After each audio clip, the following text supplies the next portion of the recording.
ಆತ್ಮೀಯ ವೀಕ್ಷಕ ಬಾಂಧವರಿಗೆಲ್ಲ ನಮಸ್ಕಾರ. ಇವತ್ತಿನ ಪ್ರಕೃತಿ ರಹಸ್ಯ ಕಾರ್ಯಕ್ರಮಕ್ಕೆ ತಮ್ಮೆಲ್ಲರಿಗೂ ಸ್ವಾಗತ, ಸುಸ್ವಾಗತ. ಜೀವನದಲ್ಲಿ ಮನುಷ್ಯ ಯಾವತ್ತೂ ನಾವು ಸೋಲ್ಬಾರ್ದು ಅಂತ ಅನ್ಕೊಂಡೇ ಕೆಲಸ ಮಾಡ್ತಾನೆ. ಮತ್ತೆ ಯಾವತ್ತೂ ನಾನು ಎಲ್ಲಾ ಕೆಲಸದಲ್ಲೂ ಸಕ್ಸಸ್ ಆಗಬೇಕು ಅಂತ ಅನ್ಕೊಂಡೇ ಕೆಲಸ ಶುರು ಮಾಡ್ತಾನೆ ವಿನಃ ನಾನು ಯಾವಾಗ ಮಾಡೋ ಕೆಲಸದಲ್ಲೂ ಎಲ್ಲೋ ಫೇಲ್ಯೂರ್ ಆಗಲಿ, ನಾನು ಮಾಡೋ ಕೆಲಸ ಸಕ್ಸಸ್ ಆಗದೇ ಇರಲಿ ಅಂತ ಯಾವತ್ತೂ ಅನ್ಕೊಂಡು ಮಾಡಲ್ಲ. ಆದರೆ ಅದೃಷ್ಟವೋ ದುರಾದೃಷ್ಟವೋ ಕೆಲವೊಮ್ಮೆ ಒಳ್ಳೆ ಮನಸ್ಸಿನಿಂದ, ಒಳ್ಳೆ ಭಾವನೆಯಿಂದ, ಒಳ್ಳೆ ಸಂಕಲ್ಪದಿಂದ ನಾವು ಕೆಲಸನ ಪ್ರಾರಂಭ ಮಾಡ್ತೀವಿ. ಕೆಲವರು ನೋಡ್ತಾರೆ, ಪಂಚಾಂಗ ತೆಗಿತಾರೆ, ಒಳ್ಳೆ ವಾರ ನೋಡ್ತಾರ, ಒಳ್ಳೆ ತಿಥಿ ಇದೆ ಅಂತ ನೋಡ್ತಾರೆ, ಒಳ್ಳೆ ನಕ್ಷತ್ರ ಇದೆ ಅಂತ ನೋಡ್ತಾಳೆ, ಒಳ್ಳೆ ಹೋರ ಇದೆಯಾ ಅಂತ ನೋಡ್ತಾರೆ, ಒಳ್ಳೆ ಯೋಗ ಕರ್ಣ ಇವೆಲ್ಲ ನೋಡ್ಬಿಟ್ಟು ಕೆಲಸ ಪ್ರಾರಂಭ ಮಾಡ್ತಾರೆ. ಇಷ್ಟೆಲ್ಲ ನೋಡಿ ಪ್ರಾರಂಭ ಮಾಡೋದು ಏನಕ್ಕೆ ಕೇಳಿ, ನಾವು ಮಾಡೋ ಕೆಲಸದಲ್ಲಿ ಸಕ್ಸಸ್ ಇರಲಿ ಅನ್ನೋ ಒಂದು ಉದ್ದೇಶ ಇಟ್ಕೊಂಡು ಪಂಚಾಂಗ ನೋಡ್ಕೊಂಡು ಕೆಲಸ ಮಾಡ್ತಾರೆ. ಕೆಲವರು ರಾಹುಗಾಲ ಕಳ್ಕೊಂಡು ಕೆಲಸ ಪ್ರಾರಂಭ ಮಾಡ್ತಾರೆ. ಯಮಗಂಡ ಕಾಲ, ಗುಳಿಕ ಕಾಲ ಬಿಟ್ಟು ಒಳ್ಳೆ ಕಾಲದಲ್ಲಿ ಕೆಲಸ ಪ್ರಾರಂಭ ಮಾಡಿದ್ರೆ ಖಂಡಿತ ಸಕ್ಸಸ್ ಆಗತ್ತೆ. ನಮ್ಮ ಜೀವನದಲ್ಲಿ ಯಾವುದೇ ಕೆಲಸ ಆಗಲಿ, ಅದು ವಿದ್ಯಾಭ್ಯಾಸನೇ ಆರಂಭ ಆಗ್ಬೋದು ಅಥವಾ ಯಾವುದೋ ಒಂದು ಬಿಸ್ನೆಸ್ ಪ್ರಾರಂಭ ಮಾಡ್ಬೋದು, ಯಾವುದೇ ಕ್ಷೇತ್ರದಲ್ಲೇ ಆಗಲಿ ನಾವು ಮಾಡೋ ಕೆಲಸ ಸಕ್ಸಸ್ ಆಗಬೇಕು ಅನ್ನೋ ದೃಷ್ಟಿಯಿಂದಲೇ ನಾವೇನ್ ಮಾಡ್ತೀವಿ, ಕೆಲಸನ ಪ್ರಾರಂಭ ಮಾಡ್ತೀವಿ. ಈವನ್ ಚಿಕ್ಕ ಹುಡುಗನು ಕೂಡ ನಾನು ಆಟದಲ್ಲಿ, ಓದೋದಲ್ಲಿ ಅಥವಾ ತಿನ್ನೋದಲ್ಲಿ ನಾನು ಯಾವತ್ತೂ ಸೋಲ್ಬಾರ್ದು, ಸಕ್ಸಸ್ ಆಗಬೇಕು, ಯಶಸ್ವಿ ಆಗಬೇಕು ಅನ್ನೋ ಒಂದು ಇಂಟೆನ್ಷನ್ ಇಟ್ಕೊಂಡೇ ಕೆಲಸನ ಪ್ರಾರಂಭ ಮಾಡ್ತಾರೆ. ಮಕ್ಕಳು ಕೂಡ ಹಾಗೆ, ಮಧ್ಯ ವಯಸ್ಸಲ್ಲಿ ಹುಡುಗರು, ಹುಡುಗಿಯರು, ಮುದುಕರು, ಹೀಗೆ ಎಲ್ಲರಲ್ಲೂ ಒಂದು ಆಸೆ ಇರುತ್ತೆ, ನಾವು ಸಕ್ಸಸ್ ಪಡಿಬೇಕು ಯಾವುದೇ ಒಂದು ಕ್ಷೇತ್ರದಲ್ಲೇ ಆಗಲಿ ಅನ್ನೋ ಹಂಬಲದಿಂದ ನಾವು ಇವತ್ತು ಸಹ ಜೀವನ ನಡೆಸ್ಕೊಂಡ್ ಬರ್ತಾ ಇದೀವಿ. ನಾನೇನೋ ಇವತ್ತು ಕೆಲಸ ಸಕ್ಸಸ್ ಆಗಬೇಕು ಅಂತ ಇಷ್ಟಪಡ್ತೀನಿ, ಆದರೆ ಅದು ಯಾವುದೋ ಒಂದು ಕಾರಣದಿಂದ ಆ ಕೆಲಸ ಸ್ಟಾರ್ಟೇ ಆಗಲ್ಲ, ಅಥವಾ ಮಧ್ಯದಲ್ಲಿ ನಿಂತೋಗ್ಬೋದು, ಅಥವಾ ಇನ್ನೇನು ಎಂಡ್ ಆಗ್ತಿದೆ ಅನ್ನೋವಾಗ ಎಂಡಲ್ಲಿ ಇನ್ನೇನು ಆಗ್ತಿಲ್ಲ ಸ್ಟಾಪ್ ಆಗ್ಬೋದು, ಇಲ್ಲ ಪ್ರಾರಂಭದಲ್ಲಿ ವಿಘ್ನ ಇರುತ್ತೆ, ಇಲ್ಲ ಮಧ್ಯ ಭಾಗದಲ್ಲಿ ಕೆಲಸ ಪ್ರಾರಂಭ ಆಯಿತು ಚೆನ್ನಾಗಿ ನಡೀತಾ ಇದೆ, ಮಧ್ಯ ಭಾಗದಲ್ಲಿ ಕೆಲಸ ನಿಂತೋಗ್ಬೋದು, ಇಲ್ಲ ಕೊನೆಯಲ್ಲಿ ಇನ್ನೇನು ಮುಗಿತಾ ಇದೆ ಅನ್ನೋವಾಗ ವಿಘ್ನ ಬಂದ್ಬಿಡುತ್ತೆ. ಅವಾಗ ಎಷ್ಟು ಬೇಜಾರಾಗುತ್ತೆ ಅಂದ್ರೆ, ನಾನೆಲ್ಲಾ ಇನ್ವೆಸ್ಟ್ ಮಾಡಿದೆ, ನನ್ನಲ್ಲಿ ಟ್ಯಾಲೆಂಟ್ ಇದೆ, ಒಳ್ಳೆ ಮಾತಾಡ್ತೀನಿ, ಒಳ್ಳೆ ಬರಿತೀನಿ, ಓದ್ತೀನಿ, ನಾಲೆಡ್ಜ್ ಇದೆ, ಎಲ್ಲ ಇನ್ಫ್ಲೂಯೆನ್ಸ್ ಇದೆ, ಹಣಬಲ ಜನಬಲ ಎಲ್ಲ ಇದ್ರು ಕೂಡ ನಾನು ಈ ಕೆಲಸ ಮಾಡೋಕ್ಕಾಗ್ತಿಲ್ಲ, ಯಾಕೆ ಕಂಪ್ಲೀಟ್ ಮಾಡೋಕ್ಕಾಗ್ತಿಲ್ಲ ಅನ್ನೋ ಒಂದು ಯೋಚನೆ ಬಂದಾಗ ನಾವೇನ್ ಮಾಡ್ತೀವಿ, ಜ್ಯೋತಿಷ್ ಹತ್ರ ಹೋಗ್ತೀವಿ, ಆ ವಾಸ್ತು ಕನ್ಸಲ್ಟ್ ಹತ್ರ ಹೋಗ್ತೀವಿ, ಹೀಗೆ ಹಲವಾರು ಪರಿಹಾರಗಳನ್ನ ಹುಡ್ಕೊಂಡು ನಾವು ಹೊರಡ್ತೀವಿ. ಆದ್ರೂ ಕೂಡ ಅಷ್ಟೆಲ್ಲ ಮಾಡಿದ್ರು ಕೂಡ ಆಗೋ ಕೆಲಸ ಸಕ್ಸಸ್ ಆಗ್ತಾ ಇಲ್ಲ. ಅವಾಗೇನಾಗತ್ತೆ, ಏನ್ ಕಾರಣ? ಒಳ್ಳೆ ಲಗ್ನದಲ್ಲಿ ಶುರು ಮಾಡಿದೀನಿ, ಒಳ್ಳೆ ಮುಹೂರ್ತದಲ್ಲಿ ಶುರು ಮಾಡಿದೆ, ಒಳ್ಳೆ ಅಮೃತಗಳಲ್ಲಿ ನಾನು ಶುರು ಮಾಡಿದ್ದೀನಿ, ಒಳ್ಳೆ ಯೋಗ ಕರ್ಣ ನೋಡಿ ಶುರು ಮಾಡಿದ್ದೀನಿ, ಆದ್ರೆ ಯಾಕೆ ಈ ರೀತಿ ವಿಘ್ನ ಆಗ್ತಿದೆ ಅಂತ ಚಿಂತನೆ ಮಾಡಕ್ ಹೊರಟಾಗ ಬರೀ ಆ ತಪ್ಪನ್ನು ಹುಡುಕ್ತಾನೆ ಇರ್ತೀವಿ ವಿನಃ ಅದ್ರ ಹಿಂದ್ಗಡೆ ಇರುತ್ತೆ ರಹಸ್ಯ ಏನು ಅಂತ ಹುಡ್ಕೋತಿಲ್ಲ. ಯಾಕೆಂದ್ರೆ ಎಲ್ಲಾ ಕೆಲಸನೂ ಎಲ್ಲರೂ ಮಾಡಕ್ಕಾಗಲ್ಲ. ಯಾವ್ದಾದ್ರು ಒಂದು ಕೆಲಸದಲ್ಲಿ ನಿಮ್ಗೆ ಒಂದು ಶಕ್ತಿ ಇದ್ರೆ ಆ ಕೆಲಸ ಮಾತ್ರ ಮಾಡ್ಕೊಳಕ್ಕೂ ಆಗುತ್ತೆ. ಈಗ ನಾನು ಡಾಕ್ಟರ್ ಕೆಲಸ ಮಾಡಕ್ಕಾಗಲ್ಲ, ಅಥವಾ ಲಾಯರ್ ಕೆಲಸ ಮಾಡಕ್ಕಾಗಲ್ಲ, ಅಥವಾ ರೈಲ್ವೆ ಇಂಜಿನ್ ಓಡ್ಸಕ್ಕಾಗಲ್ಲ, ಇಲ್ಲ ಲಾರಿ ಓಡ್ಸಕ್ಕಾಗಲ್ಲ, ನಂದು ಏನಿದೋ ಅದಲ್ಲೇ ನಾನು ನೋಡ್ಕೊಂಡು ಹೋದಾಗ ಸಕ್ಸಸ್ ಆಗತ್ತೆ. ಇಲ್ಲಿ ಏನ್ ಮಾಡ್ತೀವಿ ಅಂದ್ರೆ, ನನ್ನ ಜೊತೆಗೆ ಇನ್ನೊಂದು ಮಾಡಬೇಕು ಅನ್ನೋಂಥ ಆಸೆ ಇಟ್ಕೊಂಡು ಹೋದಾಗ ಅದು ಆಗ್ಬರಲ್ಲ. ನನ್ನ ಅನುಭವದ ಪ್ರಕಾರ ಯಾವುದೇ ಕೆಲಸ ಆಗ್ಲಿ, ಎಲ್ಲಾ ಕೆಲಸನೂ ಎಲ್ಲರೂ ಮಾಡಕ್ಕಾಗಲ್ಲ, ಎಲ್ಲವೂ ಎಲ್ರಿಗೂ ಗೊತ್ತಾಗೋದಿಲ್ಲ, ಗೊತ್ತಿದ್ರು ಕೂಡ ಮಾಡಕ್ಕಾಗಲ್ಲ. ಕಾರಣ ಆಯಾ ಜನ್ಮ, ಆಯಾ ಬರ್ತ್ಗೆ, ಆಯಾ ಬ್ಲಡ್ ಗ್ರೂಪ್ಗೆ, ಆಯಾ ಕರ್ಮಗಳಿಗೆ ಅನುಸಾರವಾಗಿ ಕೆಲಸಗಳು ಮಾತ್ರ ಸಕ್ಸಸ್ ಆಗೋದು. ಅದರಿಂದ ಇವತ್ತಿನ ಸಂಚಿಕೆಯಲ್ಲಿ ನಾನು ಏನು ಹೇಳಕ್ ಹೊರಟಿದ್ದೀನಿ ಅಂತಂದ್ರೆ, ಒಬ್ಬ ವ್ಯಕ್ತಿಯ ಆಚಾರ, ಅವನ ಒಂದು ವಿಚಾರ, ಅವನ ಬ್ಲಡ್ ಗ್ರೂಪಿನ ಅಂಶ ಮತ್ತೆ ಅವನ ಒಂದು ಸಂಸ್ಕಾರದ ಮೇಲೆ ಜಯ ಪ್ರಾಪ್ತಿ ಆಗುತ್ತೆ ಅಂತ ಹೇಳಕ್ ಹೊರಟಿದ್ದೀನಿ. ಅದರಿಂದ ಆ ಬಿಸ್ನೆಸ್ ಕೈ ಹಾಕ್ದ, ಅಲ್ಲೂ ಫೇಲ್ಯೂರ್ ಆಯ್ತು, ಇನ್ನೊಂದು ಬಿಸ್ನೆಸ್ಗೆ ಹೋದ, ಅಲ್ಲೂ ಸಕ್ಸಸ್ ಆಗ್ಲಿಲ್ಲ, ಅದು ಮಾಡ್ದ. ಆ ಬ್ಲಡ್ ಗ್ರೂಪ್, ಆ ಒಂದು ಬರ್ತ್ಗೆ ಯಾವ ಬಿಸ್ನೆಸ್ ಆಗತ್ತೆ, ಯಾವ ಕೆಲಸ ಮಾಡೋದು ಸಕ್ಸಸ್ ಆಗುತ್ತೆ ಅಂತ ಫಸ್ಟ್ ಪತ್ತೆ ಹಚ್ಕೊಂಡ್ರೆ ಮಾತ್ರ ನೀವು ಎಂತ ಕೆಟ್ಟಗಳಿಗೆಲ್ಲೇ ಶುರು ಮಾಡಿ, ಅದೆಂತ ಮಧ್ಯರಾತ್ರಿಲೇ ಪ್ರಾರಂಭ ಮಾಡಿ, ಅದೆಂತ ರಾಹು ಕಾಲ, ಗುಳಿಕ ಕಾಲದಲ್ಲೇ ನೀವು ಶುರು ಮಾಡೋದು ಕೂಡ ಸಕ್ಸಸ್ ಆಗಿ ಬರುತ್ತೆ. ಯಾಕೆಂದ್ರೆ ಆ ಕಾರ್ಯ ಈ ಬರ್ತ್ ಅಲ್ಲಿ ಈ ಬ್ಲಡ್ ಗ್ರೂಪ್ಗೆ ಅದು ಖಂಡಿತ ಸಕ್ಸಸ್ ಆಗಿ ಆಗತ್ತೆ ಅನ್ನೋದು ನನ್ನ ಒಂದು ನಿಖರವಾದಂತ ಅಭಿಪ್ರಾಯ. ಆದ್ರಿಂದ ಇವತ್ತಿನ ಅಂದ್ರೆ ಈ ವಾರ ಪೂರ್ತಿ ನಾನು ವಿಶೇಷವಾಗಿ ನಮ್ಮ ಹಲವಾರು ಕೆಲಸಗಳಲ್ಲಿ ಫೇಲ್ಯೂರ್ ಆಗ್ತಿರ್ತದೆ. ನಾವು ಅನ್ಕೊಂಡಂಗೆ ಆಗಲ್ಲ, ನಾವು ಅನ್ಕೊಂಡಿರಲ್ಲ, ಆದ್ರೂ ಆಗ್ಬಿಡುತ್ತೆ. ನಾವೇನು ಅನ್ಕೊಂಡಿರಲ್ವೋ, ಏನ್ ಪ್ಲಾನ್ ಮಾಡಿರಲ್ವೋ ಆಗತ್ತೆ ಅನ್ನೋದಾಗಿದ್ರೆ ಆ ಕೆಲಸ ನಿಮ್ ಬ್ಲಡ್ ಗ್ರೂಪ್ ಆಗತ್ತೆ. ಈ ಜನ್ಮದಲ್ಲಿ ಆ ಕೆಲಸ ನಿಮ್ಗೆ ರಿಸರ್ವ್ ಮಾಡಿರ್ತಾನೆ. ನಾನೆಲ್ಲ ರಾತ್ರಿ ಹೊತ್ತೆಲ್ಲ ಕುತ್ಕೊಂಡು ಚೆನ್ನಾಗಿ ಪ್ಲಾನ್ ಮಾಡಿ, ಕನ್ಸಲ್ಟೆಂಟ್ ಹತ್ರ ಕೂತ್ಕೊಂಡು ಅದೆಲ್ಲ ಮಾಡಿ, ಎಲ್ಲ ಪ್ಲಾನ್ ಮಾಡಿ ಪಕ್ಕ ಮಾಡಿ ಒಂದು ಒಳ್ಳೆ ದಿನ ನೋಡಿ ನಾನು ಆ ಕೆಲಸ ಆನ್ ಮಾಡಿದ್ರೆ, ಶುರು ಮಾಡಿದ್ರೆ ಕೆಲವು ಟೈಮ್ ಆಗೋದೇ ಇಲ್ಲ. ಯಾಕೆಂದ್ರೆ ಈ ಬರ್ತಲ್ಲಿ ಆ ಬ್ಲಡ್ ಗ್ರೂಪ್ಗೆ ಆ ಕೆಲಸ ಬರಲ್ಲ ಅನ್ನೋದನ್ನ ತಿಳಿಸೋದೇ ಈ ವಾರದ ಮುಖ್ಯ ಉದ್ದೇಶ. ಈ ಎಲ್ಲ ಎಪಿಸೋಡ್ನಲ್ಲಿ ನಾನು ಎಷ್ಟೋ ಜನ ನನ್ನ ಹತ್ರ ಬಂದು ಕೇಳ್ತಾರೆ, ನೋಡಿ ನಾವು ಆ ಕೆಲಸ ಮಾಡಿದ್ವಿ, ಯಾರೋ ಹೇಳಿದ್ರು ಬಂಡವಾಳ ಕೊಡ್ತೀನಿ ಶುರು ಮಾಡೋದ್ರು, ಮಾಡಿಬಿಟ್ಟೆ, ನೋಡಿದ್ರೆ ಫೇಲ್ಯೂರ್ ಆಗಿ ಸಾಲಗಾರನಾಗ್ಬಿಟ್ಟೆ ಅಂತ ಹೇಳ್ತಾರೆ. ಇನ್ನೊಬ್ರು ನೋಡಿ ಆ ಸ್ಕೂಲಿಗೆ ಸೇರಿಸಿದ್ರೆ ಒಳ್ಳೆ ಚೆನ್ನಾಗಿ ಓದ್ತಾನೆ ಮಗ ಅಂತ ಹೇಳಿ ಅಲ್ಲಿ ಸೇರಿಸಿದ್ವಿ, ಸ್ಕೂಲ್ಗೆ ಹೋಗೋದೇ ಬಿಟ್ಬಿಟ್ಟ, ಕಾಲೇಜ್ಗೆ ಹೋಗೋದೇ ಬಿಟ್ಬಿಟ್ಟ, ಡ್ರಗ್ಸ್ ತಗೋತಾನೆ, ಕುಡಿತಾನೆ, ಸೇರ್ತಾನೆ, ಏನೆಲ್ಲ ಮಾಡ್ತಾನೆ. ಅವ್ನಿಗೆ ಒಳ್ಳೆ ಕಾಲೇಜ್ ಅಂತ ಹಾಕಿದ್ವಿ, ಆ ಕಾಲೇಜ್ ಅವ್ನಿಗಾಗ್ ಬರಲ್ಲ, ಆ ಸಬ್ಜೆಕ್ಟ್ ಅವ್ನಿಗಾಗ್ ಬರಲ್ಲ ಅಂತ ನಾವು ಅರ್ತ್ಕೊಳ್ಳೋದಿಲ್ಲ. ಅರ್ತಿದ್ರೆ ಆ ಥರ ಆಗ್ತಿರ್ಲಿಲ್ಲ. ಅದರಿಂದ ಎಲ್ಲರೂ ಪ್ರೈಮ್ ಮಿನಿಸ್ಟರ್ ಆಗಕ್ಕಾಗಲ್ಲ, ಎಲ್ಲರೂ ಚೀಫ್ ಮಿನಿಸ್ಟರ್ ಆಗಕ್ಕಲ್ಲ. ಯಾರೋ ಒಬ್ರಿಗೆ ಮಾತ್ರ ಪದವಿ ಇರುತ್ತೆ, ಆ ಯೋಗ ಇರುತ್ತೆ.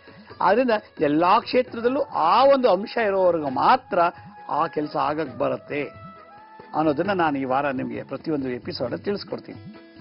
ಇಲ್ಲಿ ನಾನು ಹೇಳಕ್ಕೇನು ಹೊರಟಿದ್ದೀನಿ ಅಂದ್ರೆ, ನಾವು ಮಾಡುವಂತ ಕೆಲಸ ನನಗೆ ಅದು ಸಂಬಂಧಪಟ್ಟಂತ ಜ್ಞಾನ ಇದೆಯಾ, ಆ ಕೆಲಸಕ್ಕೆ ಸಂಬಂಧಪಟ್ಟಂತ ಜ್ಞಾನ ಇದೆಯಾ, ಆ ಸಂಬಂಧಪಟ್ಟಂತ ಜ್ಞಾನ ಜೊತೆಗೆ ವಿದ್ಯೆ ಇದೆಯಾ, ಆ ಸಂಬಂಧಪಟ್ಟಂತ ಕೆಲಸ ಮಾಡ್ಬೇಕಾದ್ರೆ ನನ್ನ ಹಣ ಇದೆಯಾ, ಜನಬಲ ಇದೆಯಾ, ಅಕಸ್ಮಾತ್ ಏನಾದ್ರು ಫೇಲ್ಯೂರ್ ಆದ್ರೆ ಆ ನಷ್ಟ ಭರಿಸೋ ಶಕ್ತಿ, ಅದರ ಆದಂತ ಲಾಸ್ ಅನ್ನ ನಾನು ತಡ್ಕೊಳ್ಳೋ ಶಕ್ತಿ ನನ್ನಲ್ಲಿದೆಯಾ ಅಂತ ಚಿಂತನೆ ಮಾಡ್ಬೇಕಂತೆ. ಈ 5 ವಿಷಯಗಳ ಬಗ್ಗೆ ಯಾವಾಗ ಚಿಂತನೆ ಮಾಡ್ತೀವೋ ಆಗ ಅವನ ಫೇಲ್ಯೂರೇ ಆಗಕ್ ಸಾಧ್ಯ ಇಲ್ಲ ಅಂತ ನನ್ನ ಅಭಿಪ್ರಾಯ. ಹಾಗಾದ್ರೆ ನನ್ನ ಕೈಲಿ ಆಗುತ್ತಾ? ನನ್ನ ಕೈಲಿ ಆಗದಾಗಿದ್ರೆ ಅದು ಸಂಬಂಧಪಟ್ಟಂತೆ ಜ್ಞಾನ ಇದೆಯಾ, ಅಕಸ್ಮಾತ್ ಜ್ಞಾನ ಇದೆ, ಅದ್ರ ತಕ್ಕಷ್ಟು ದುಡ್ಡಿದೆಯಾ, ಆ ದುಡ್ಡಿನಷ್ಟು ತಕ್ಕಂತೆ ನನಗೆ ಜನಬಲ ಇದೆಯಾ, ಆ ಜನಬಲ ಜೊತೆಗೆ ನನಗೆ ಅದರಿಂದ ಸಕ್ಸಸ್ ಆದ್ಮೇಲೆ ನಾನು ಬದುಕ್ತೀನ, ಅದನ್ನ ಜೀವನ ಮಾಡೋ ಯೋಗ್ಯತೆ ನನಗಿದೆಯಾ ಅನ್ನೋದನ್ನ ತಿಳ್ಕೊಂಡಕ್ಕೆ ಗಣೇಶ ಉಪನಿಷತ್ತಲ್ಲಿ ಅಥವಾ ಗಣೇಶ ತಂತ್ರ ಸಾರದಲ್ಲಿ ಒಂದು ವಿಶೇಷವಾಗಿ ಜೀವನದಲ್ಲಿ ನಾವು ಮಾಡೋ ಎಲ್ಲಾ ಕೆಲಸಗಳಲ್ಲೂ ಸಕ್ಸಸ್ ಸಿಗ್ಬೇಕು, ಜಯ ಗಳಿಸ್ಬೇಕು, ಯಶಸ್ವಿ ಆಗ್ಬೇಕು ಅನ್ನೋದಾಗಿದ್ರೆ ಏನೆಲ್ಲ ಮಂತ್ರ ತಂತ್ರಗಳನ್ನ ನಾವು ಅನುಷ್ಠಾನಕ್ಕೆ ತರಬೇಕು, ಸಾಧನೆ ಮಾಡಬೇಕು ಅನ್ನೋದನ್ನ ಬಹಳ ನಿಖರವಾಗಿ, ವಿಶೇಷವಾಗಿ, ರಹಸ್ಯವಾಗಿ, ನಿಗೂಢವಾಗಿ ತಿಳಿಸ್ಕೊಟ್ಟಿದ್ದಾರೆ. ಆ ಒಂದು ರಹಸ್ಯ, ಆ ನಿಗೂಢದ ಒಂದು ತಂತ್ರ ನಾನಿವತ್ತು ಪ್ರತಿಯೊಂದು ಕ್ಷೇತ್ರದಲ್ಲೂ ಫೇಲ್ಯೂರ್ ಆಗಬಾರ್ದು, ಸಕ್ಸಸ್ ಆಗಬೇಕು, ಎಲ್ಲಾ ಕೆಲಸದಲ್ಲೂ ವಿಜಯಶೀಲರಾಗಬೇಕು ಅನ್ನೋದಾಗಿದ್ರೆ ನಾವು ಏನ್ ಮಾಡಬೇಕು, ಏನ್ ತಂತ್ರ ಯೂಸ್ ಮಾಡಬೇಕು, ಏನ್ ಮಂತ್ರ ಹೇಳಬೇಕು, ಏನ್ ಮುದ್ರೆ ಮಾಡಬೇಕು, ಧಾರಣೆ ಮಾಡಬೇಕು ಅನ್ನೋದನ್ನ ನಾನೊಂದು ಸಣ್ಣ ವಿರಾಮದಂತ ತಿಳಿಸ್ಕೊಡ್ತೀನಿ. ಬನ್ನಿ ಒಂದು ಪುಟ್ಟ ವಿರಾಮ ತಗೊಳ್ಳೋಣ ಇವಾಗ.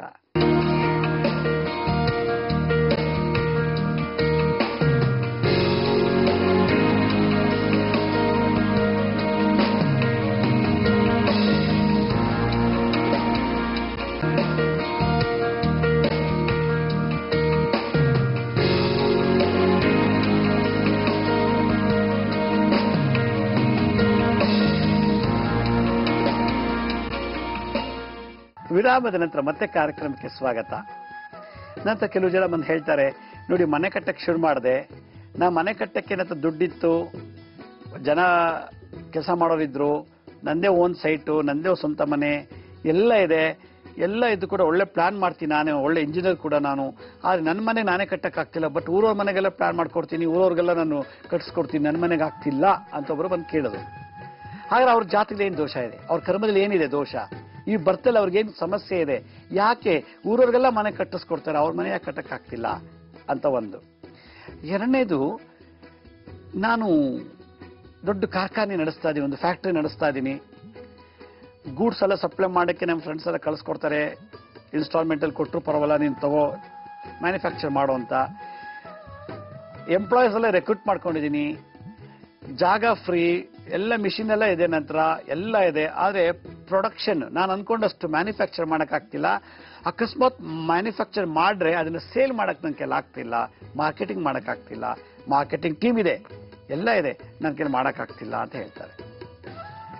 ಇನ್ನೊಂದು ನಾನು ಹೇಳಿದೆ, ದೊಡ್ಡ ದೊಡ್ಡ ಸಂಸ್ಥೆ ಅದು, ಒಂದು ವಿದ್ಯಾಸಂಸ್ಥೆ.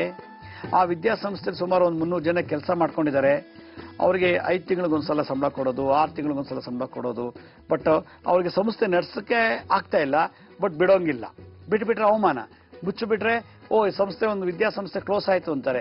ಅಕಸ್ಮಾತ್ ಮಾರ್ರೆ, ಯಾರು ಮಾರುತ್ತಾ ಇದ್ದೀನಿ ತಗೊಳಕ್ ಬರ್ತಿಲ್ಲ. ಇದೆಲ್ಲ ಗೊಂದಲ ಬಂದು ಕೇಳಿದಾಗ ಏನೋ ಒಂದು ಕಡೆ ತಪ್ಪಿದೆ, ಅದಕ್ಕೋಸ್ಕರ ಅವ್ರ ಸಂಸ್ಥೆ ನಡ್ಸಕ್ಕಾಗ್ತಿಲ್ಲ. ಯಾವುದೋ ಒಂದು ಕೊರತೆ ಇದೆ, ಅದಕ್ಕೋಸ್ಕರ ಫ್ಯಾಕ್ಟ್ರಿ ರನ್ ಮಾಡಕ್ಕಾಗ್ತಿಲ್ಲ. ಯಾವುದೋ ಒಂದು ಸಮಸ್ಯೆ ಇದೆ, ಕೊರತೆ ಇದೆ, ಅದಕ್ಕೆ ಅವ್ನು ಮನೆ ಕಟ್ಟಕ್ಕಾಗ್ತಿಲ್ಲ. ಯಾವುದೋ ಒಂದು ಸಮಸ್ಯೆನಲ್ಲಿ ಸಿಕ್ಕಾಕೊಂಡಿದ್ದೀವಿ, ಅದು ಬಿಡ್ಸಕ್ಕಾಗಿಲ್ಲ. ಆದ್ರ ಪವರ್ ನಾವು ಇವತ್ತಿನ ದಿವಸ ನಮ್ಮ ಯಾವುದೇ ಜೀವನದಲ್ಲಿ ಏನೇ ಕೆಲಸ ಮಾಡೋದು ಸಕ್ಸಸ್ ಆಗ್ತಿಲ್ಲ ಅನ್ನೋದನ್ನ ಗಣೇಶ ತಂತ್ರಸಾರದಲ್ಲಿ ಆ ರಹಸ್ಯ ಏನು ಅಂತ ಹೇಳ್ತಾರೆ.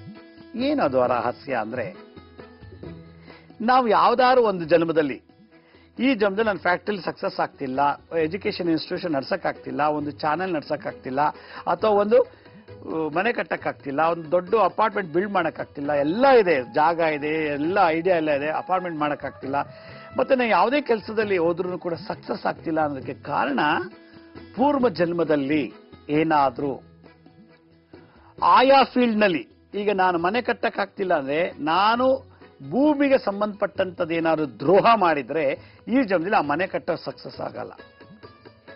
ವಿದ್ಯಾಸಂಸ್ಥೆ ನಡೆಯೋ ಕೆಲಸ ನಾನು ಮಾಡ್ತಾ ಇದ್ದೀನಿ ಅಂದ್ರೆ ಅದಕ್ಕೆ ಸಂಬಂಧಪಟ್ಟಂತ ಕೆಲಸದಲ್ಲಿ ನಾನು ಓದ್ ಜನ್ಮದಲ್ಲಿ ಏನಾದ್ರು ಅದಕ್ಕೆ ದ್ರೋಹ ಮಾಡಿದ್ರೆ ಈ ಜನ್ಮದಲ್ಲಿ ಅದನ್ನ ನಾನು ನಡ್ಸಕ್ ಸಾಧ್ಯ ಇಲ್ಲ. ಹಾಗೆ ನಾನು ಯಾವುದೋ ಒಂದು ಮ್ಯಾನುಫ್ಯಾಕ್ಚರಿಂಗ್ ಕಂಪನಿ ನಡೆಸ್ತಾ ಇದ್ದೀನಿ ಅಂತ ಇಟ್ಕೊಳ್ಳಿ, ಅದು ಪ್ರಾಫಿಟ್ ಇಲ್ಲ, ಪ್ರೊಡಕ್ಷನ್ ಸರಿಯಾಗಿ ಡೆವಲಪ್ ಆಗ್ತಿಲ್ಲ ಅಂದ್ರೆ ಅದಕ್ಕೆ ಸಂಬಂಧಪಟ್ಟಂತ ದೋಷ, ನಾನು ಓದ್ ಜನ್ಮದಲ್ಲಿ ಏನೋ ದ್ರೋಹ ಮಾಡಿದ್ರೆ ಈ ಜನ್ಮದಲ್ಲಿ ಅದನ್ನ ನರಳೋ ಹಾಗೆ ಅದೇ ಬರ್ತ್ ಕೊಟ್ಟು ಅದೇ ಕೆಲಸ ಮಾಡೋಕೆ ಸೃಷ್ಟಿ ಮಾಡ್ತಾರಂತೆ ಭಗವಂತ. ಇದು ಕರ್ಮ ಸಿದ್ಧಾಂತ. ಅದರಿಂದ ನೋಡಿ, ದೊಡ್ಡ ಮಾಲ್ ಮಾಡಿದ್ದೀನಿ, ಬೇಕಾದಷ್ಟು ಐಟಮ್ಸ್ ಹಾಕಿದ್ದೀನಿ, ನಾನು ಜನ ನೋಡಿದ್ರೆ ಸಣ್ಣ ಮಾಲ್ಗೆ ಹೋಗಿ ಪರ್ಚೇಸ್ ಮಾಡ್ತಾರೆ, ನನ್ನ ಮಾಲ್ಗೆ ಜನನೂ ಬರಲ್ಲ, ಹಣನೂ ಬರ್ತಿಲ್ಲ ಅಂತ ಹೇಳ್ತಾರೆ. ಮಾಲ್ ಕಟ್ಟೋಂಗ್ ಮಾಡ್ದ, ಐಟಮ್ಸ್ ಎಲ್ಲ ತಗೊಂಬರೋಂಗ್ ಹಾಕಿಸ್ದ, ಸಾಲ ಮಾಡಿ ಎಲ್ಲ ಐಟಮ್ಸ್ ಹಾಕಿದ್ದಾನೆ, ದೊಡ್ಡ ಶೋರೂಮ್ ಮಾಡಿದ್ದಾನೆ, ಬಿಸ್ನೆಸ್ ಮಾತ್ರ ಆಗಕ್ ಬಿಡಲ್ಲ ಭಗವಂತ. ಕಾರಣ ಅದೇ ವೃತ್ತಿನಲ್ಲಿ ಓದ್ ಜನ್ಮ ನೀವು ಏನೇ ದ್ರೋಹ ಮಾಡಿದ್ರೆ ಈ ಜನ್ಮದಲ್ಲಿ ಎಲ್ಲ ಮಾಡಿಸ್ಬಿಟ್ಟು ನೀನು ಅದು ನೋಡಿ ನೋಡಿ ಅರ್ಧ ನರಳಬೇಕು. ನರಳಿ ಡಯಾಬಿಟಿಸು, BP, ಗ್ಯಾಸ್ ಟ್ರಬಲ್ ಎಲ್ಲ ಬರೋಂಗ್ ಮಾಡಿಬಿಡ್ತಾನೆ. ಇದೇ ಕರ್ಮ ಸಿದ್ಧಾಂತದ, ಇದೇ ಕರ್ಮ ರಿಗ್ರೆಷನ್ ಸೀಕ್ರೆಟ್. ಅದರಿಂದ ನಮ್ಗೆಲ್ಲ ಇದ್ದು ನಾವು ಅನುಭವಿಸಕ್ಕಾಗ್ತಿಲ್ಲ ಅಂದ್ರೆ ನೀನು ದ್ರೋಹ ಮಾಡಿದ್ದೆ ಅದೇ ಜಾತಿ, ಅದೇ ವಿದ್ಯೆ, ಅದೇ ಕ್ಷೇತ್ರದಲ್ಲಿ, ಅದಕ್ಕೆ ನಿಂಗೆ ಅನುಭವ ಇದ್ರೂ ಕೂಡ ಫಲಪ್ರಾಪ್ತಿ ಆಗ್ತಿಲ್ಲ ಅಂತ ಹೇಳ್ತಾನೆ. ಅದಕ್ಕೋಸ್ಕರ ಈ ತರ ಏನಾದ್ರು ದ್ರೋಹ ಮಾಡಿದ್ರೆ, ಈಗ ನಾನು ಬಟ್ಟೆ ಬಿಸ್ನೆಸ್ ಮಾಡ್ತೀನಿ ಅಂತ ಇಟ್ಕೊಳ್ಳಿ, ನಮ್ಮಲ್ಲಿ ಅಪ್ಪನೂ ಇಂಜಿನಿಯರು, ಅಮ್ಮನೂ ಇಂಜಿನಿಯರು, ಅಣ್ಣ ತಮ್ಮ ಎಲ್ಲ ಒಳ್ಳೊಳ್ಳೆ ಎಜುಕೇಟೆಡು, ನಾನು ಮಾತ್ರ ಬಟ್ಟೆ ಬಿಸ್ನೆಸ್ ಮಾಡ್ತಾ ಇರ್ತೀನಿ ಅಂತ ಇಟ್ಕೊಳ್ಳಿ.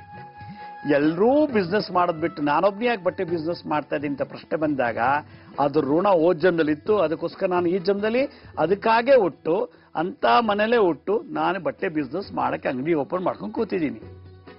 ಆದ್ರೆ ಎಲ್ಲ ಸಾಲ ಮಾಡಿ ಇಟ್ಟಿದ್ದೀನಿ, ಡೆಕೋರೇಷನ್ ಮಾಡಿ ಬಟ್ಟೆ ಅಂಗಡಿ ಇಟ್ಟಿದ್ದೀನಿ, ಒಂದು ವ್ಯಾಪಾರ ಸರಿಯಾಗಿ ಆಗ್ತಿಲ್ಲ, ಅಥವಾ ಕಳ್ಳತನ, ಓದ್ ಜನ್ಮದಲ್ಲಿ ಬಟ್ಟೆಗೆ ಸಂಬಂಧಪಟ್ಟಂತ ದೋಷದಲ್ಲಿ ದ್ರೋಹ ಮಾಡಿದ್ರೆ ಆ ವ್ಯವಹಾರ, ಆ ವೃತ್ತಿನಲ್ಲಿ ದೋಷ ದ್ರೋಹ ಎರಡೂ ಇದ್ರೆ ಈ ಜನ್ಮದಲ್ಲಿ ಅದನ್ನ ಮಾಡಿಸಿ ಅದರ ಮುಖಾಂತರನೇ ನಮಗೆ ಪ್ರಾಶ್ಚಿತ್ಯ ಮಾಡಿಸ್ಬಿಡ್ತಾನೆ, ಶಿಕ್ಷೆ ಕೊಡ್ತಾನೆ.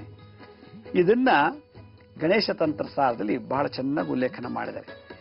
ಕರ್ಮ ಮಾಡಿದ ತಪ್ಪಿಗೆ ಅದೇ ಕರ್ಮದಿಂದ ನಿನಗೆ ಮೋಕ್ಷ ಪ್ರಾಪ್ತಿ, ಮುಕ್ತಿ ಪ್ರಾಪ್ತಿ ಮಾಡುತ್ತೆ ಅಂತ ತತ್ವ ಹೇಳುತ್ತೆ ಆ ಗಣೇಶ ತಂತ್ರಸಾರದಲ್ಲಿ.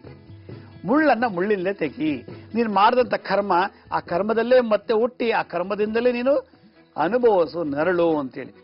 ಗೋಲ್ಡ್ ಸ್ಮಿತ್ ಒಬ್ಬ ಚಿನ್ನ ಕೆತ್ತನೆ ಮಾಡುವಂತ ಕೆಲಸಗಾರ, ಅವನು ಓದ್ ಜನ್ಮದಲ್ಲಿ ಚಿನ್ನ ಕದ್ದಿರ್ತಾನೋ ಅಥವಾ ದ್ರೋಹ ಮಾಡಿರ್ತಾನೋ ಈ ಜನ್ಮ ಅಂತ ಜಾತಿಯಲ್ಲಿ ಹುಡ್ತಾನೆ, ಅದೇ ಕೆಲಸ ಮಾಡ್ತಾನೆ, ಆದ್ರೆ ಅವನಿಗೆ ಅದರಲ್ಲಿ ಏಳಿಗೆ ಆಗಕ್ಕೆ ಬಿಡೋದಿಲ್ಲ, ಪ್ರಾಫಿಟ್ ಇಲ್ಲ, ಬಟ್ ಅದರಲ್ಲೇ ಇರ್ಬೇಕು ಅವನು. ಅದು ಬಿಟ್ಟು ಬೇರೆ ಮಾಡಕ್ ಹೋದ್ರೆ ಅವ್ನು ಲಾಸ್ ಆಗ್ತಾನೆ. ಯಾರೋ ಹೇಳದಂತೆ, ಚಿನ್ನ ಬೆಳ್ಳಿ ಬಿಟ್ಬಿಟ್ಟು ಬೇರೆ ಬಟ್ಟೆ ವ್ಯಾಪಾರ ಮಾಡೋ, ಅಲ್ಲೂ ಲಾಸ್. ಬಟ್ಟೆ ವ್ಯಾಪಾರ ಮಾಡೋ, ತೆಂಗಿನಕಾಯಿ ವ್ಯಾಪಾರ ಮಾಡೋ ಅನ್ನೋದು ಅದು ಲಾಸ್. ಯಾಕೆಂದ್ರೆ ಆ ಬ್ಲಡ್ ಗ್ರೂಪ್ ನಲ್ಲಿ ಇದ್ದಂತ DNA, ಆ DNA ಏನ್ ಕರ್ಮ ಇದೆಯೋ ಅದನ್ನೇ ಮಾಡಬೇಕು ವಿನಃ ಅದನ್ನ ಬಿಟ್ಟು ಬೇರೆ ಮಾಡಕ್ ಹೋದಾಗ ಬಹಳ ಲಾಸ್ ಮಾಡಿಸಿ ನರಳಿಸಿ ಮಾಡ್ತಾನೆ. ನಾನು ಯಾವಾಗಲೂ ಹೇಳ್ತಾ ಇರ್ತೀನಿ, ಹೊಟ್ಟೆ ನೋವು ಮೆಡಿಸಿನ್ ತಗೋಬೇಕು, ಹೊಟ್ಟೆ ನೋವಿಗೆ ತಲೆನೋವು ಮೆಡಿಸಿನ್ ತಗೊಂಡ್ರೆ ಹೊಟ್ಟೆ ನೋವು ಹೋಗಲ್ಲ. ತಲೆನೋವಿಗೆ ಹೊಟ್ಟೆನೋವು ಮೆಡಿಸಿನ್ ತಗೋಬಾರ್ದು, ತಲೆನೋವಿಗೆ ತಲೆನೋವು ಮೆಡಿಸಿನೇ ತಗೊಂಡ್ರೆ ಮಾತ್ರ ಅದು ಕ್ಯೂರ್ ಆಗೋದು. ಹಾಗೆ ಈ ಬರ್ತಲ್ಲಿ ಆ ಕರ್ಮಕ್ಕೆ ಸಂಬಂಧಪಟ್ಟಂತ ಕೆಲಸನೇ ಮಾಡಬೇಕು, ಆ ಕರ್ಮಕ್ಕೆ ಸಂಬಂಧಪಟ್ಟಂತ ಉದ್ಯೋಗನೇ ಮಾಡಬೇಕು. ಆ ಕರ್ಮ ತಕ್ಕಂತೆನೆ ಅವನು ಕಾಯಕನ ಮಾಡ್ತಾ ಬಂದ್ರೆ ಅವನಿಗೆ ಫೇಲ್ಯೂರೇ ಆಗೋದಿಲ್ಲ ಅಂತ ನನ್ನ ಅಭಿಪ್ರಾಯ.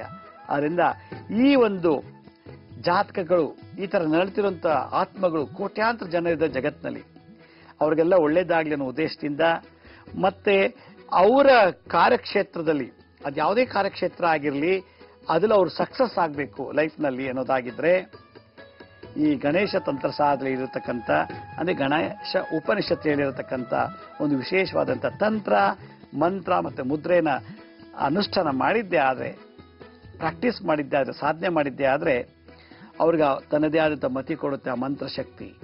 ಏನಂದ್ರೆ ಈ ಬಿಸ್ನೆಸ್ ಆಗೋದಿಲ್ಲ, ಓ ನಿನ್ನ ಬ್ಲಡ್ಡಲ್ಲಿ ಈ ಬರ್ತಲ್ಲಿ ಈ ಬರ್ತ್ ಈ ಜನ್ಮದಲ್ಲಿ ನಿನ್ನ ರಕ್ತಕ್ಕೆ ದೋಷ, ನಿನ್ನ ಆತ್ಮದಲ್ಲಿರತಕ್ಕಂಥ ದೋಷಕ್ಕೆ ಈ ಬಿಸ್ನೆಸ್ ಅಲ್ಲ, ಈ ಬಿಸ್ನೆಸ್ ಮಾಡು ಅಂತ ಮತಿ ಕೊಡುತ್ತಂತೆ. ಎಷ್ಟೋ ಜನಕ್ಕೆ ಈ ಮಂತ್ರ ಜಪ ಮಾಡಿದ್ಮೇಲಿಂದ ಅವರಿಗೆ ಕನ್ಸಲ್ಲಿ ಜನ್ಮದಲ್ಲಿ ಮಾಡಿದಂಥ ಬಿಸ್ನೆಸ್ ಎಲ್ಲ ನೆನಪಾಗಿದಂತೆ, ಕನ್ಸಲ್ಲಿ ದರ್ಶನ ಆಗಿದಂತೆ. ಬಟ್ಟೆ ಬಿಸ್ನೆಸ್ ಮಾಡ್ತಿದ್ದ, ಇಮಿಡಿಯೇಟ್ ಬಟ್ಟೆ ಬಿಸ್ನೆಸ್ ಶುರು ಮಾಡೋದು ಸಕ್ಸಸ್ ಆಗಿದ್ದಾನೆ.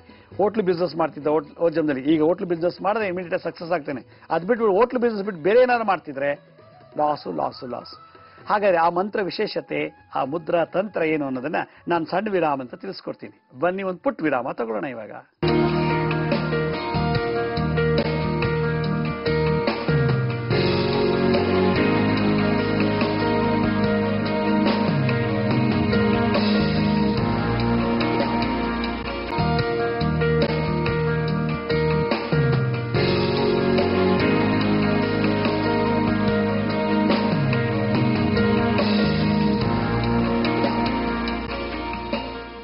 ವಿರಾಮದ ನಂತರ ಮತ್ತೆ ಕಾರ್ಯಕ್ರಮಕ್ಕೆ ಸ್ವಾಗತ.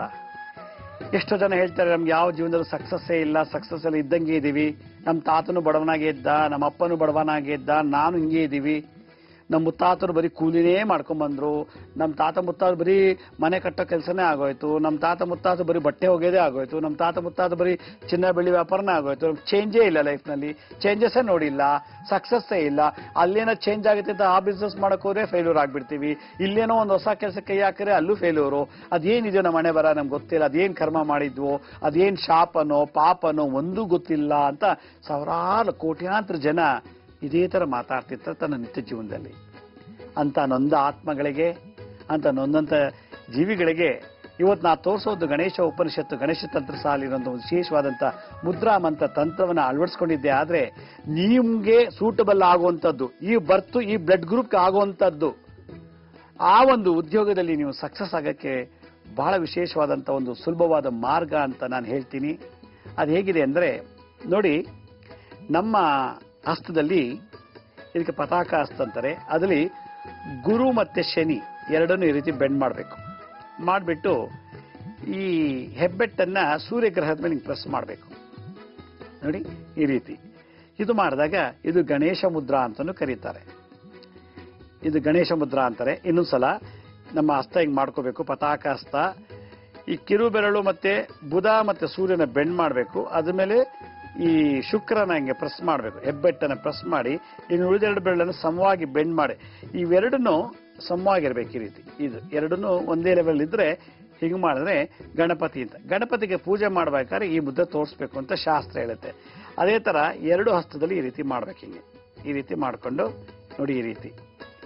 ಇದನ್ನ ಗಣಪತಿ ಮುದ್ರಾ ಅಂತ ಕರೀತಾರೆ, ಗಣೇಶ ಮುದ್ರಾ ಅಂತಾರೆ. ಗಣಪತಿಗೆ ಆಹ್ವಾನ ಮಾಡುವಾಗ ಅಥವಾ ಗಣಪತಿ ವಿಗ್ರಹ ಇಲ್ದೇನೆ ಪೂಜೆ ಮಾಡುವಾಗ, ಕಳಶ ಇಲ್ದೇನೆ ಪೂಜೆ ಮಾಡುವಾಗ, ಫೋಟೋ ಇಲ್ದೇನೆ ಪೂಜೆ ಇಲ್ದೋದಾಗ ನಾವು ಈ ಮುದ್ರೆ ಧಾರಣ ಮಾಡ್ಬಿಟ್ಟು ಗಣಪತಿ ಮಂತ್ರ ಹೇಳಿದ್ರೆ ಗಣಪತಿಗೆ ಪೂಜೆ ಮಾಡ್ದಂಗೆ ಆಗತ್ತೆ ಅಂತ ಶಾಸ್ತ್ರ ಹೇಳುತ್ತೆ. ಗಣಪತಿ ವಿಗ್ರಹನೇ ಇರಬೇಕು ಅಂತಿಲ್ಲ, ಫೋಟೋನೇ ಇರಬೇಕು ಅಂತಿಲ್ಲ, ಅಥವಾ ಕಳಶಕ್ಕೆ ಆಹ್ವಾನ ಮಾಡಿ ಪೂಜೆ ಮಾಡಬೇಕು ಅಂತಿಲ್ಲ, ಏನು ಇಲ್ದವ್ರು ಪರವಾಗಿಲ್ಲ. ನಮ್ಮ ಹಸ್ತದಲ್ಲೇ ಈ ಮುದ್ರೆ ಧಾರಣೆ ಮಾಡಿದ್ರೆ ಗಣಪತಿ ವಿಗ್ರಹ ಇದ್ದಂಗೆ, ಕಳಶ ಇದ್ದ ಹಾಗೆ, ಫೋಟೋ ಇದ್ದ ಹಾಗೆ ಅನ್ನೋ ಅರ್ಥ ತಂತ್ರಸಾರದಲ್ಲಿ ಹೇಳ್ತಾರೆ. ಈ ಮುದ್ರಾಶಾಸ್ತ್ರದಲ್ಲಿ ಈ ಮುದ್ರೆಗೆ ಗಣಪ ಮುದ್ರಾ ಅಂತಾರೆ. ಇದಕ್ಕೊಂದು ಮಂತ್ರ ಇದೆ. ಏನದು? ಓಂ ಶ್ರೀಂ ಹ್ರೀಂ ಗ್ಲೌಂ ಗಂ ಗಣಪತಯೇ ಸರ್ವಕಾರ್ಯ ಸಿದ್ಧಿಂ ಕುರು ಕುರು ಸ್ವಾಹ. ಓಂ ಶ್ರೀಂ ಹ್ರೀಂ ಗ್ಲೌಂ ಗಂ ಗಣಪತಯೇ ಸರ್ವಕಾರ್ಯಸಿದ್ಧಿಂ ಕುರು ಕುರು ಸ್ವಾಹ. ಓಂ ಶ್ರೀಂ ಬ್ರೀಂ ಗ್ಲೋಂ ಗಂ ಗಣಪತಯೇ ಸರ್ವಕಾರ್ಯಸಿದ್ಧಿಂ ಕುರು ಕುರು ಸ್ವಾಹ ಅನ್ನೋ ಮಂತ್ರನ ದಿನ 108 ಸಲ ಈ ಮುದ್ರೆ ಧಾರಣೆ ಮಾಡಿ, ಹಿಂಗೆ ಇಟ್ಕೊಳಕ್ಕಾಗ್ಲಿಲ್ಲ ಅಂದ್ರೆ ತೊಡೆ ಮೇಲೆ ಹಿಂಗೆ ಇಟ್ಕೋಬಹುದು. ಇಟ್ಕೊಂಡು ಕೂತ್ಕೊಂಡು ಓಂ ಶ್ರೀಂ ಬ್ರೀಂ ಗ್ಲೋಂ ಗಂ ಗಣಪತಯೇ ಸರ್ವಕಾರ್ಯ ಸಿದ್ಧಿಂ ಕುರು ಕುರು ಸ್ವಾಹ. ಓಂ ಶ್ರೀಂ ಬ್ರೀಂ ಗ್ಲೋಂ ಗಂ ಗಣಪತಯೇ ಸರ್ವಕಾರ್ಯ ಸಿದ್ಧಿಂ ಕುರು ಕುರು ಸ್ವಾಹ ಅನ್ನೋ ಮಂತ್ರನ 108 ಸಲ ಜಪ ಮಾಡ್ಬೇಕಂತೆ. ಹೇಗೆ ಜಪ ಮಾಡಬೇಕು ಅಂದ್ರೆ ಉತ್ತರಕ್ಕೆ ಮುಖ ಮಾಡಿ, ಉತ್ತರಾಭಿಮುಖವಾಗಿ ಕುಳಿತು ಇದನ್ನ ಮುದ್ರಧಾರಣೆ ಮಾಡಿ ಜಪ ಮಾಡುತ್ತೆ. ಆದ್ರೆ ನೀವು ಯಾವ ಕೆಲಸಕ್ಕೆ ಕೈ ಹಾಕ್ತಿದ್ದೀರೋ ಆ ಕೆಲಸದಲ್ಲಿ ಸಕ್ಸಸ್ ಆಗುತ್ತೆ. ನಿಮ್ಮ ಲೈಫಲ್ಲೇ ಒಂದು ಯೂಟರ್ನ್ ಸಿಗುತ್ತಂತೆ. ಅಷ್ಟು ವಿಶೇಷವಾದದ್ದು ಈ ಒಂದು ಮಂತ್ರ. ಶ್ರೀಮ್ ಅಂದ್ರೆ ಸಂಪತ್ತು, ಲಕ್ಷ್ಮಿ ಅಂತ. ಮ್ರೀಮ್ ಅಂದ್ರೆ ಮ್ರೀಮ್, HREM ಮ್ರೀಮ್. ಈ ಮ್ರೀಮ್ ಅಂತಂದ್ರೆ ಆ ಕೆಲಸದಲ್ಲಿ ಆ ಲಕ್ಷ್ಮಿಯಿಂದ ಪಡಿಬೇಕಾದ್ರೆ ತಕ್ಕಂತ ಜ್ಞಾನ, ಆ ಲಕ್ಷ್ಮಿಯನ್ನು ವಶಪಡಿಸ್ಕೋಬೇಕಾದ್ರೆ ಅದು ತಕ್ಕಂತ ಜ್ಞಾನವನ್ನ ಮ್ರೀಮ್ ಅನ್ನೋ ಬೀಜ ಮಂತ್ರದಲ್ಲಿ ಸಪ್ಲೈ ಮಾಡ್ತಾನಂತೆ ಗಣಪತಿ. ಗ್ಲೋಮ್ ಅಂತಂದ್ರೆ ಧೈರ್ಯ, ಸ್ಥೈರ್ಯ, ಛಲ ಇದು ಕೊಡುವಂತ. ಗಮ್ ಅಂದ್ರೆ ವಿಘ್ನಗಳನ್ನ ನಾಶ ಮಾಡುವಂತವನು. ಆದ್ರಿಂದ ನಾವು ಯಾವ ಕೆಲಸ ಮಾಡಕ್ ಹೊರಟಿದೀವೋ ಆ ಕೆಲಸ ವಿಘ್ನ ಇಲ್ದನೆ, ಯಾವುದೇ ಜ್ಞಾನದ ಕೊರತೆ ಇಲ್ದನೆ, ಯಾವ ಹಣಕಾಸಿನ ಕೊರತೆ ಇಲ್ದನೆ ಆ ಪ್ರತಿಯೊಂದು ಕಾರ್ಯದಲ್ಲೂ ಸಿದ್ಧಿ ಆಗ್ಲಿ ಅನ್ನೋ ಒಂದು ಜಪವನ್ನ ನಮ್ಮ ಸಬ್ ಕಾನ್ಶಿಯಸ್ ಮೈಂಡ್ಗೆ ತುಂಬುವಂತ ಒಂದು ಏಕೈಕ ವಿಧಿವಿಧಾನನೇ ಈ ಗಣೇಶ ತಂತ್ರಸಾರ ಮಂತ್ರ. ಅದರಿಂದ ಈ ಗಣಪತಿ ಮುದ್ರೆ ಇಟ್ಕೊಂಡು ಓಂ ಶ್ರೀಂ ಬ್ರೀಂ ಗ್ಲೋಂ ಗಂ ಗಣಪತಯೇ ಸರ್ವಕಾರ್ಯ ಸಿದ್ಧಿಂ ಕುರು ಕುರು ಸ್ವಾಹ. ಓಂ ಶ್ರೀಂ ಬ್ರೀಂ ಗ್ಲೋಂ ಗಂ ಗಣಪತಿಯೇ ಸರ್ವಕಾರ್ಯ ಸಿದ್ಧಿಂ ಕುರು ಕುರು ಸ್ವಾಹ. ಬ್ರೀಂ ಬ್ರೀಂ ಬ್ರೀಂ ಅನ್ನೋ ಬೀಜ ಮಂತ್ರ ಬಹಳ ಪವರ್ಫುಲ್. ಇದು ಮಾಡಿದ್ರೆ ಎಂತ ಕೆಲಸದ ಕೈ ಹಾಕಿ ಫೇಲ್ಯೂರೇ ಆಗೋದಿಲ್ಲ, ಸಕ್ಸಸ್. ಬಟ್ಟೆ ಬಿಸ್ನೆಸ್, ಚಿನ್ನದ ಬಿಸ್ನೆಸ್, ಫ್ಯಾಕ್ಟ್ರಿನ, ಮನೆ ಕಟ್ಟದ, ಯಾವುದೇ ನಿಮ್ಮ ಲೈಫಲ್ಲಿ ಇಂಥದ್ದು ಕೆಲಸಕ್ಕೆ ನಾನು ಕೈ ಹಾಕಿದ್ದೀನಿ, ಶುರು ಮಾಡಿದ್ದೀನಿ ಅಂದ್ರೆ ಇದು. ಅದಕ್ಕೆ ನೀವು ಒಂದು ಗುದ್ಲಿ ಪೂಜೆ ಅಥವಾ ಯಾವುದೋ ಒಂದು ಕಾರ್ಯವನ್ನ ಶುರು ಮಾಡಕ್ ಮುಂಚೆ ಪುರೋಹಿತರನ್ನ ಕರೆಸಿ ಪೂಜೆ ಮಾಡಿಸೋ ಬದಲು ಅದಕ್ಕೆ ಪ್ರಾರಂಭವಾಗಿ ನೀವೇ ಮನೆ ಕುತ್ಕೊಂಡು ಆ ಕೆಲಸ ಮಾಡಕ್ ಮುಂಚೆನೆ ಪ್ರಾರಂಭದಲ್ಲೇ ಆ ಕೆಲಸ ಪ್ರಾರಂಭ ಮಾಡಕ್ ಮುಂಚೆನೆ ಈ ಮುದ್ರೆ ಧಾರಣೆ ಮಾಡಿ ಈ ಮಂತ್ರ ಹೇಳಿಬಿಟ್ರೆ ಬಹಳ ಪವರ್ಫುಲ್ ಅಂತ. ಇದಕ್ಕೆ ಯಾವ ಗುಳಿ ಕಾಲ, ಯಮಗಂಡ ಕಾಲ, ರಾಹು ಕಾಲ, ತಿಥಿ, ವಾರ, ನಕ್ಷತ್ರ, ಲಗ್ನ ಯಾವುದು ನೋಡೋಂಗಿಲ್ವಂತೆ. ಅಷ್ಟು ಪವರ್ಫುಲ್. ಯಾಕಂದ್ರೆ ಸಕಲ ವಿಘ್ನಗಳು ನಿವಾರಣೆ ಮಾಡುವಂತ ಗಣಪತಿ. ಹಾಗಾಗಿ ಈ ಮುದ್ರೆಯನ್ನು ಯಾರು ಧಾರಣೆ ಮಾಡ್ತಾರೋ ಅವಳು ಬಹಳ ವಿಶೇಷವಾದಂಥ ಫಲಪ್ರಾಪ್ತಿ ಆಗ್ತದೆ ಅಂತ ಹೇಳಿ ಈ ಗಣೇಶ ಸಂಹಿತೆ ತಂತ್ರಸಾರದಲ್ಲಿ ಉಪನಿಷತ್ತಲ್ಲಿ ಹೇಳ್ತಾರೆ. ನಾನು ಒಂದು ವಿಶೇಷವಾದಂತಹ ಒಂದು ಮಾಹಿತಿ ತಮ್ಮನ್ನು ಹಂಚಿಕೊಳ್ಳಕ್ಕೆ ಇಷ್ಟಪಡ್ತೀನಿ. ಜುಲೈ 9ನೇ ತಾರೀಕು ಭಾನುವಾರ ದಿವಸ ಹುಬ್ಳಿನಲ್ಲಿ ಗುರುಪೂರ್ಣಿಮೆನ ಮಾಡ್ತಾ ಇದೀವಿ. ಗುರುಪೂರ್ಣಿಮೆ ಮಹೋತ್ಸವ ಅಂತೇಳಿ ಅವತ್ತು ದತ್ತಾತ್ರೇಯರ ಹೋಮ ಮತ್ತು ಅನ್ನದಾನ ಇಟ್ಕೊಂಡಿದ್ವಿ. ಗುರು ಪೂರ್ಣಿಮೆ ಆದ್ರಿಂದ ಅದೇ ದಿವಸ ಮಧ್ಯಾಹ್ನ 2 ಗಂಟೆಗೆ ಅಗ್ನಿಹೋತ್ರ ದೀಕ್ಷೆನ ನಾನು ನೀಡ್ತಾ ಇದ್ದೀನಿ. ಯಾರಿಗೆ ಅಗ್ನಿಹೋತ್ರ ದೀಕ್ಷೆ ಪಡಿಬೇಕು ಅಂತಿದ್ದಾರೋ ಮತ್ತು ಯಾರಿಗೆ ಗುರುಶಾಪ, ಗುರು ಚಂಡಾಳ ದೋಷ, ರಾಹು ಚಂಡಾಳ ದೋಷ ನರಳುತ್ತಿದ್ದಾರೋ, ಅವಿದ್ಯಾವಂತರು, ವಿದ್ಯೆಯಲ್ಲಿ ಲೋಪದೋಷ ಇರುವಂಥವ್ರು, ಕುಂದು ಕೊರತೆಗಳಿರುವಂಥವ್ರು, ವಿದ್ಯಾಭಂಗ ದೋಷ ನರಳುತ್ತಿರುವಂಥವ್ರಿಗೆ ಈ ಒಂದು ಗುರುಪೂರ್ಣಿಮೆ ಮಹೋತ್ಸವದಲ್ಲಿ ಭಾಗವಹಿಸಿದ್ದೆ. ಆದರೆ ಅವತ್ತು ನಾವು ದತ್ತ ಭಿಕ್ಷೆ ಕೂಡ ನಾನು ನೀಡ್ತಾ ಇದ್ದೀನಿ. ನಡೆಯುವಂಥ ಸ್ಥಳ ಹುಬ್ಳಿ ಮತ್ತು ಧಾರವಾಡ ಮಧ್ಯದಲ್ಲಿ ನವನಗರ ಅಂತಿದೆ. ಆ ನವನಗರದಲ್ಲಿ ಪೊಲೀಸ್ ಕಮಿಷನರ್ ಆಫೀಸ್ ಆಪೋಸಿಟ್ ನಲ್ಲಿ ಒಂದು ಸಿದ್ದರಾಮೇಶ್ವರ ಪುಣ್ಯಾಶ್ರಮ ಅಂತೇಳಿ, ಆ ಸಿದ್ದರಾಮೇಶ್ವರ ಪುಣ್ಯಾಶ್ರಮದ ಒಂದು ಆವರಣದಲ್ಲಿ ಈ ದತ್ತಾತ್ರೇಯರ ಒಂದು ಗುರುಪೂರ್ಣಿಮೆ ಮಹೋತ್ಸವ ಮತ್ತೆ ಅಗ್ನಿಹೋತ್ರ ದೀಕ್ಷೆ ಕಾರ್ಯಕ್ರಮ ನಡೆಸ್ತಾ ಇದೀವಿ. ತಾವೆಲ್ಲರೂ ಈ ಕಾರ್ಯಕ್ರಮಕ್ಕೆ ಭಾಗವಹಿಸಬಹುದು. ಆವತ್ತಿನ ದಿವಸ ನಾನು ಅಲ್ಲಿ ದತ್ತ ಭಿಕ್ಷೆಯನ್ನು ಕೊಡ್ತಾ ಇದ್ದೀನಿ, ಮಧುಕರಿ ಅಂತ ಹೇಳ್ತೀವಿ. ಅದನ್ನು ಸ್ವೀಕರಿಸೋಕೆ ಇದೊಂದು ಒಳ್ಳೆ ಅವಕಾಶ. ವರ್ಷಕ್ಕೆ 2 ದಿವಸ ಮಾತ್ರ ನಾವು ಈ ಭಿಕ್ಷೆ ಕೊಡ್ತಾ ಇರ್ತೀವಿ, ಗುರುಪೂರ್ಣಿಮೆ ಮತ್ತು ದತ್ತ ಜಯಂತಿ ದಿವಸ. ಈ ಕಾರ್ಯಕ್ರಮಕ್ಕೆ ತಾವೆಲ್ಲರೂ ಭಾಗವಹಿಸಿ. ನಡೆಯೋ ಸ್ಥಳ ಸಿದ್ದರಾಮೇಶ್ವರ ಪುಣ್ಯಾಶ್ರಮ, ನವನಗರ, ಹುಬ್ಳಿ. ಮತ್ತೆ ನಡೆಯೋ ತಾರೀಕು 9ನೇ ತಾರೀಕು ಜುಲೈ ಭಾನುವಾರ ದಿವಸ. ಇದೇ ರೀತಿ ನಾನು ನಾಳಿನ ಸಂಚಿಕೆಯಲ್ಲಿ ಮತ್ತಷ್ಟು ಮಾಹಿತಿ ತಮ್ಮನ್ನು ಭೇಟಿ ಮಾಡ್ತೀನಿ. ಅಲ್ಲಿವರೆಗೂ ನನ್ನ ನಮಸ್ಕಾರ. ಸಾಯಿರಾಮ್.